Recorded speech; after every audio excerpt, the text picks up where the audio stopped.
Hello mes pépites, comment ça va aujourd'hui? J'espère que vous allez bien et que vous restez toujours dans votre posture de reine. Dans le dernier épisode, je vous racontais mon face-à-face avec la princesse Andacia et comment j'ai tenu ma posture de reine.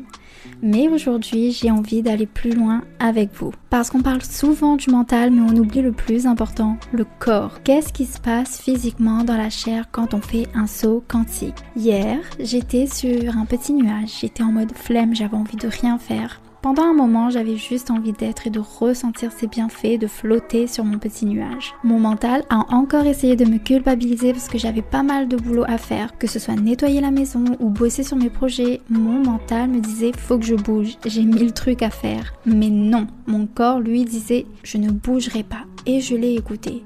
Ce n'était pas de la paresse, c'est mon corps qui faisait sa mise à jour logicielle. Vous savez, le mental, il oublie vite. Il nous fait faire des montagnes russes. Mais le corps, lui, il enregistre tout. Quand vous décidez de ne plus descendre vos 4 étages sous la pluie, quand vous restez droite face à un manque de respect, vous changez votre fréquence. Et vos cellules ont besoin de temps pour intégrer ce nouveau voltage. Ce n'est pas de la flemme, c'est de l'intégration. J'ai dû passer par la position du cobra, de l'automassage et beaucoup de douceur pour laisser l'énergie circuler et laisser mon corps s'aligner sur ma nouvelle réalité. Et regardez comme la vie est bien faite. Pendant que je me reposais, l'abondance a continué de couler. Comme je vous disais, en ce moment, je suis en plein tri chez moi. Ma guitare est partie avec une fluidité totale et plus chère que prévu. Comme un client a eu un contretemps, au final, hier matin, une autre cliente me contacte et elle me dit qu'elle vient tout de suite acheter. Et elle a direct accepté mon prix, alors que l'autre client lui râlait un peu sur le prix pour que je le baisse. Mais le plus beau dans tout ça, ça a été le chevalet. Juste avant que le gars à la Dacia n'arrive, une autre cliente m'a contactée. Elle était prête à payer plus cher que le prix initial pour l'avoir tout de suite. N'importe qui aurait pu craquer pour l'argent, mais j'ai refusé, par loyauté, parce que ma parole était déjà donnée. Et c'est ça, être une reine. C'est avoir des principes plus forts que l'appât du gain.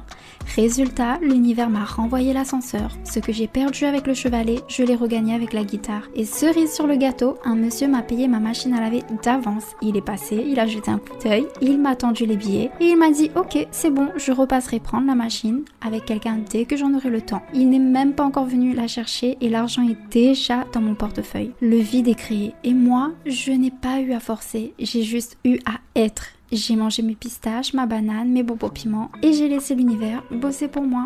Mais j'ai envie de vous parler de quelque chose de plus intime. Parce que le saut quantique, la manifestation, ce n'est pas juste des chiffres positifs sur un écran. Ce n'est pas juste tous nos rêves qui débarquent par miracle venant du ciel. Cette nuit, mon corps a littéralement expulsé l'ancien. J'ai fait un rêve étrange où on m'accusait de mentir sur mes réussites et mes compétences. Où on me dénigrait, rejetait à cause de ça.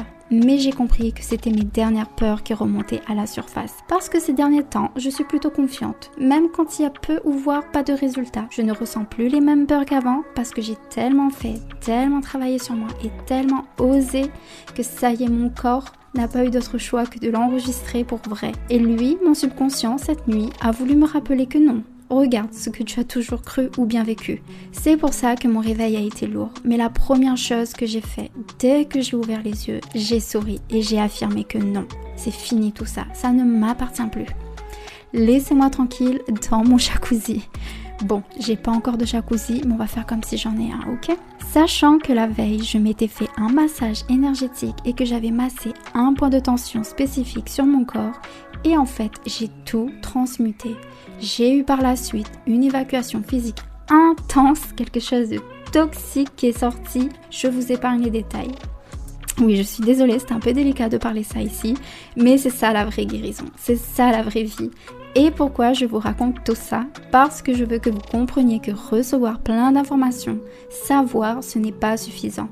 Au contraire, vous ne faites que vous remplir, alors que votre esprit vous demande de faire le vide pour recevoir le nouveau, et qu'il est important d'intégrer et de transmuter en conscience. Si tu as des mémoires qui te bloquent au niveau de l'argent, de l'amour ou peu importe, il faut accepter de vider le vieux. Sinon, tu continueras de manifester avec ces mêmes vieux schémas. Et ça fait quelque temps que j'ai conscientisé que la guérison n'est pas une ligne droite, c'est une spirale. T'as l'impression de tourner en rond, de revenir sur des mêmes points, que ça finit jamais. Mais justement, c'est cette spirale qui te donne ce sentiment d'effet yo-yo. Ce que je suis en train de vivre là, je l'avais déjà vécu entre 2019 et 2021. Au début, je pensais que j'avais régressé, voire même échoué dans ma guérison. Mais en fait, j'ai compris qu'à l'époque, je nettoyais mes blessures maternelles.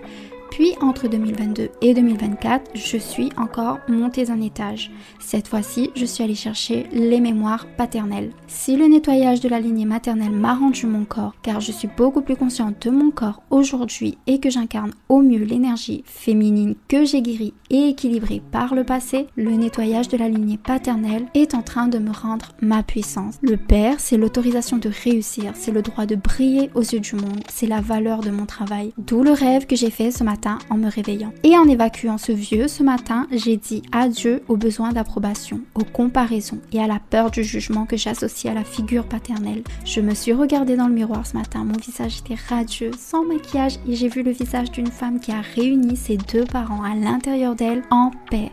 Je ne suis plus la petite fille qui attend qu'on lui dise « c'est bien ». Désormais, je suis la reine qui prend sa place dans ce monde. Et je veux que tu saches une chose, si tu traverses la même chose en ce moment, tu n'es pas en retard, tu n'es pas en train de régresser. Tu as fait le boulot avec une profondeur extrême, tu as eu le courage de descendre là où beaucoup n'osent jamais aller et se persuadent en ne montrant que le parfait, les théories et le lisse sur les réseaux sociaux. Voilà mes pépites, mon message pour vous aujourd'hui, c'est d'écouter vos sensations, votre corps. Ne culpabilisez plus, peu importe les résultats et gardez confiance. Si votre corps lâche, ce n'est pas forcément une chute, c'est un atterrissage dans votre nouvelle vie. Acceptez de ne rien faire et de créer le vide. En ce moment, je fais le vide chez moi. Je me nourris simplement parce que mon corps ne veut que ça. Pistache, noix de cajou, banane, bobo piment avec un peu de blanc de poulet, mes pancakes à la farine de manioc, mon Dieu c'est tellement bon ça, et un peu de chocolat pour le plaisir avec beaucoup de tisane. Franchement mes pépites, ne luttez pas contre le vide, habitez-le. C'est là que la magie opère. N'hésitez pas à me contacter, vous avez toutes les informations en description. On se retrouve en haut sur la colline, au sommet mes pépites, et surtout reposez-vous, prenez bien soin de vous. Gros bisous.